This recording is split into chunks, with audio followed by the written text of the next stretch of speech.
Morning everyone, day 2 of Mr Bletcher Homeschool, and we're going to start off a little bit differently today because we're going to start off with some shout outs, some recognition cards. We have been very impressed by the work that's been done yesterday, and we just want to shout out a few people who deserve some recognition for their superb effort. First of all, a big well done to Honey. Your work, your drawing was absolutely fantastic from our literacy lesson yesterday. We'll feature that somewhere here. Look at that. How great does that look? Also, a big well done to Isabel. You got in touch with all the work you've been doing. That was absolutely superb. And also well done, James. Your work, you sent in all of the work that we did yesterday, which was absolutely superb. You did a wonderful job of answering the many questions we asked you. So, well done, James. Look at this, how delicious do these look? A big well done to Lucas and his family following our recipe. It looks like you've done a splendid job of that, so well done Lucas and your siblings. A big well done to Olivia. The video you sent in was absolutely fantastic, showing the hard work that you're doing at home too. And remember, if you'd like your work to be featured, send us a picture of your work to the email address that will appear on screen now. Huge well done to Oliver. Not only did he do some of the work that we set him yesterday, but he also had his own little science experiment at home about building something that could float. And here's a picture of it too. Well done, Oliver. That is absolutely fantastic. Great job. And also, well done to the children from different schools in different areas of the country. You've been getting in touch as well. A big well done to Mike. Mike has been working in his grown-ups workshop and has produced some wonderful woodwork over the last few days. So well done, Mike. Ta-da! And we'd love to see it.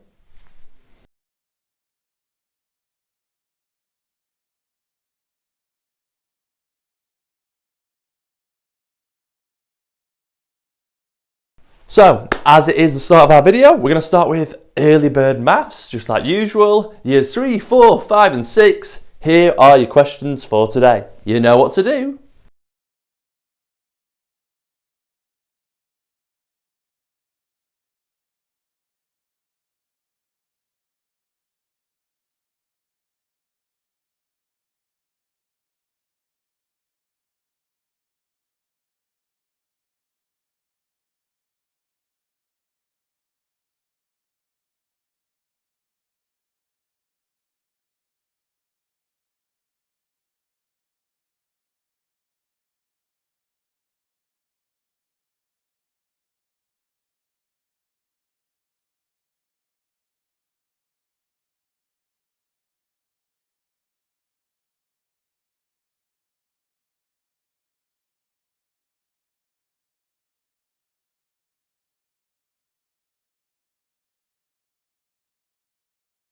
It's now time for Word of the Day, and well done to everyone who got involved with Word of the Day yesterday. It was brilliant to see all those sentences with the word peculiar. Now, today's Word of the Day is meticulous. You know what you need to do? Find it out and try and use it in a sentence.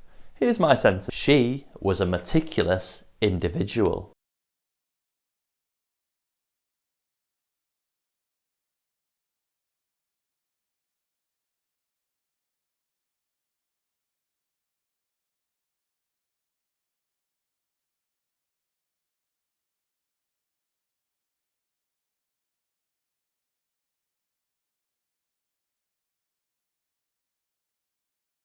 So, now it's time for our maths work. And remember how yesterday we were looking at addition of fractions? Well, today we're going to look at subtraction of fractions. So we're going to start with an example. Here I have a problem, and here it is. It's going to be 3/4 subtract 2/4. So we can see 3/4 and we can see 2/4. What do you think the answer would be? Well, we can start by starting with our 3/4 here, because that's the number we're starting with, the fraction that we're starting with, There is our 3/4. And it's asking us to subtract 2/4. So 1/4 subtracted away there, and 2/4 subtracted away there. what have we got left? 1/4. And remember, just like yesterday, the denominator stays the same, because it's still 4/4 that would make up the whole, but 3 take away 2 is 1. 3/4 take away 2/4 is 1/4. Now, with that in mind, let's have a go at these questions.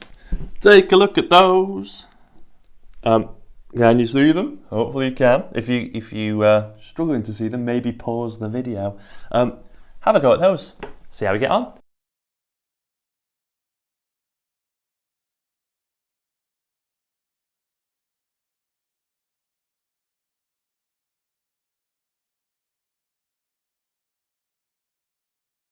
So, we're now going to look at subtracting fractions where the denominator isn't the same.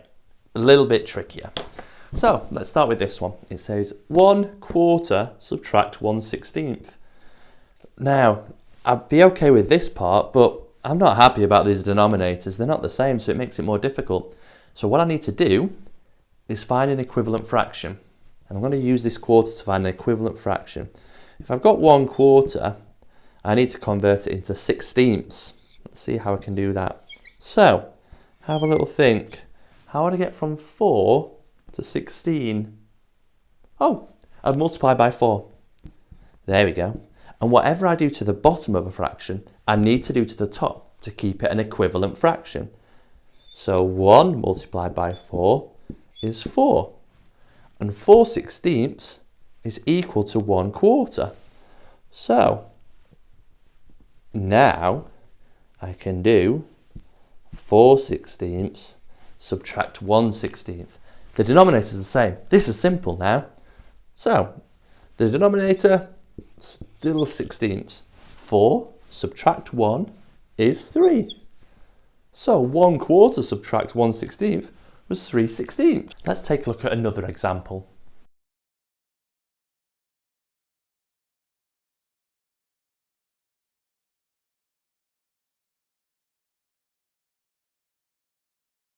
So, as you look at this one, take a look at the sixths and think, what could you multiply 6 by to turn it into 18ths to get that equivalent fraction that you need to work it out?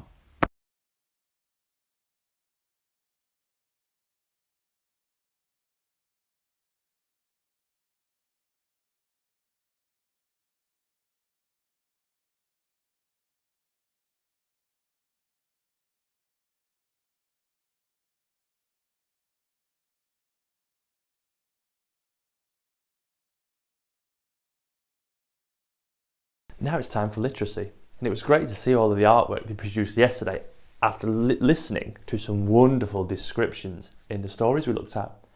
Today we're going to learn about something else that's going to be really helpful when we write our description settings later in the week. We are looking at onomatopoeia. Now, onomatopoeia are words that when you read them, they sound like the sound they make. So here, I've got pow, whoosh, chirp, ah, meow, roar. All of these words sound like the sound they make. You'll see these a lot in comics. If you've got any comic books at home, it'd be great to have a little flick through those, see if you can find any examples of onomatopoeia. Now it's time to play a game, okay? I'm going to play some sounds in this video. You've got to give me a word for that sound. Don't tell me what the sound is. For example, if you heard meow, I don't want to know that it's a cat making a noise. I want to know the word, the sound that it's making. Okay? So the sounds are coming now.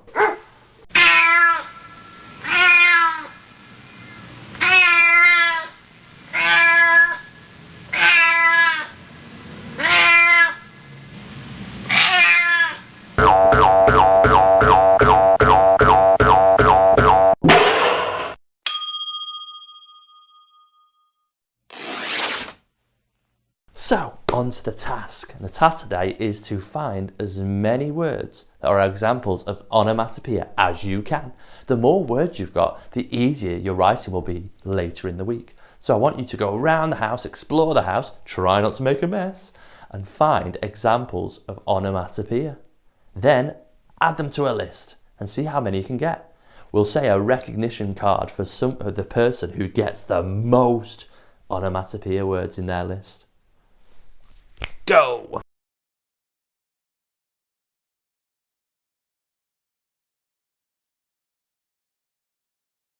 Time for a little bit of pshe now, and I want to focus on one word, one concept, and that is gratitude. Now, gratitude is all about being grateful and thankful. And we think in the times that we live in now, in the current situation, I think I need to show a bit more gratitude. Okay, it's made me realise that I don't always show that I'm grateful for things and thankful for things. Because when I think about the situation we're in now, I think about how wonderful the outside is, how wonderful it is to go to work and work with all the fantastic people I work with. I love going to watch sport, and I'm really thankful for sport, and I do miss it currently, but when it comes back, I'll be really grateful for it. I think, if we're honest, we've all taken for granted the emergency services that work in our country as well, the NHS, the police force, and all the others. And I do think that this is making sure, this situation is making us a lot more grateful, and we're showing a lot more gratitude. And that's a positive thing that has come out of the situation. So, here's what I want you to think about. And I want you to think carefully. I don't want you to just come up with your answers out of the blue. So it's good to maybe talk about this with a grown-up or someone in your house. Can you name 3 things that you are really grateful for? Things that you show gratitude for? Write them down. And remember, this is quite personal. So we're not asking you to send this into our work email, okay? It's all up to you. Just have a think though. I don't want your answers straight away. It's something we really want you to think about, because that's what pshe is all about. Really thinking, really reflecting about our choices. So have a think. What are you grateful for? What do you show gratitude for?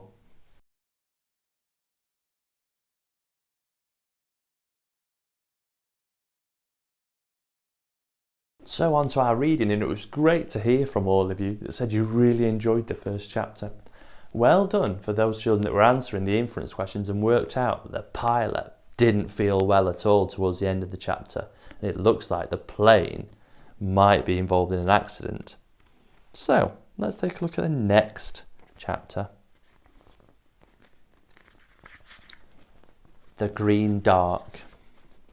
Fred wondered as he ran if he was dead. But, he thought, death would surely be quieter. The roar of the flames and his own blood vibrated through his hands and feet. The night was black. He tried to heave in breath, to shout for help as he ran, but his throat was too dry and ashy to yell. He jabbed his finger into the back of his tongue and to summon up spit. "Is anybody there? Help! Fire!" he shouted. The fire called back in response. A tree behind him sent up a fountain of flames. There was a rumble of thunder. Nothing else replied. A burning branch cracked, spat red, and fell in a cascade of sparks. Fred leapt away, stumbling backwards into the dark and smacking his head against something hard. The branch landed exactly where he'd been standing seconds before. He swallowed the bile that rose in his throat and began to run again, faster and wilder. Something landed on his chin, and he ducked, smacking at his face, but it was only a raindrop. The rain came suddenly and hard. It turned the soot and sweat on his hands to something like tar, but it began to quench the fire. Fred slowed his run to a jog, then to a stop, gasping, choking. He looked back the way he'd come. Little aeroplane was in the trees. It was smoking, sending up clouds of white and grey into the night sky. He stared around, dizzy and desperate, but he couldn't see or hear a single human, only the fern-like plants growing around his ankles, and the trees reaching hundreds of feet up in the sky, and the panicked dive and shriek of birds. He shook his head hard, trying to banish the shipwreck roar in his ears. The hair on his arms was singed and smelt of eggs. He put his hand to his forehead. His eyebrow had charred, and part of it came away on his fingers. He wiped his eyebrow on the sleeve of his shirt. Fred looked down at himself. One leg of his trousers was ripped all the way up to the pocket, but none of his bones felt broken. There was a vicious pain, though, in his back and neck, and it made his arms and legs feel far off and foreign. A voice came suddenly from the dark. Who's there? Get away from us! Fred spun round, his ears still buzzing. He grabbed a rock from the ground and hurled it in the direction of the voice. He ducked behind a tree and crouched on his haunches, poised to jump or run. His heart sounded like a one-man band. He tried not to exhale. The voice said, "For God's sake, don't throw things!" It was a girl's voice. Fred looked out from behind the tree. The light of the moon filtered deep green to the forest floor, casting long fingered shadows against the trees. He could see only 2 bushes, both of them rustling. "Who is it? Who's there?" The voice came from the second bush. Fred squinted through the dark, feeling the remaining hair rise up on his arms. "Please don't hurt us," said the bush. The accent wasn't British, it was something softer, and the voice was definitely a child's, not an adult's. "Was it you, throwing poo?" Fred looked down at the ground. He'd snatched up a piece of years-old fossilised animal dung. "Oh," he said. "Yes." He was becoming accustomed to the dark and could see the shine of eyes peering out from the grey-green gloom of the undergrowth. "Are you from the plane? Are you hurt?" "Yes, we're hurt. We fell out of the sky," said one bush, as the other said, "No, not badly." "You can come out," said Fred. "It's only me here." The second bush parted. Fred's heart gave a great leap. Both the girl and her brother were covered in scratches and burns and ash, which had mixed with sweat and rain and made a kind of paste on their faces. But they were alive. He was not alone. "You survived," he said. "Obviously we did," said the first bush, "or we'd be less talkative, wouldn't we?"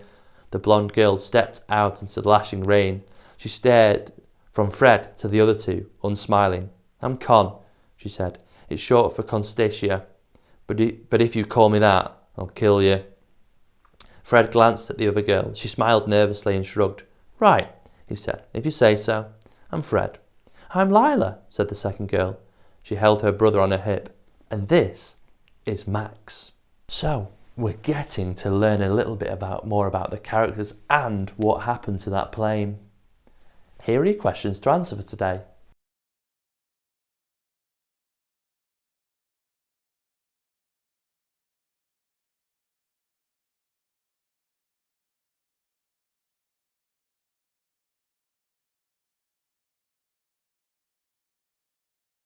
A big thank you to all your effort and your superb learning today.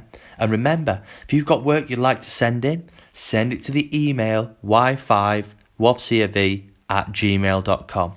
We'd love to hear about it and give more shout outs on tomorrow's episode. Have a safe day.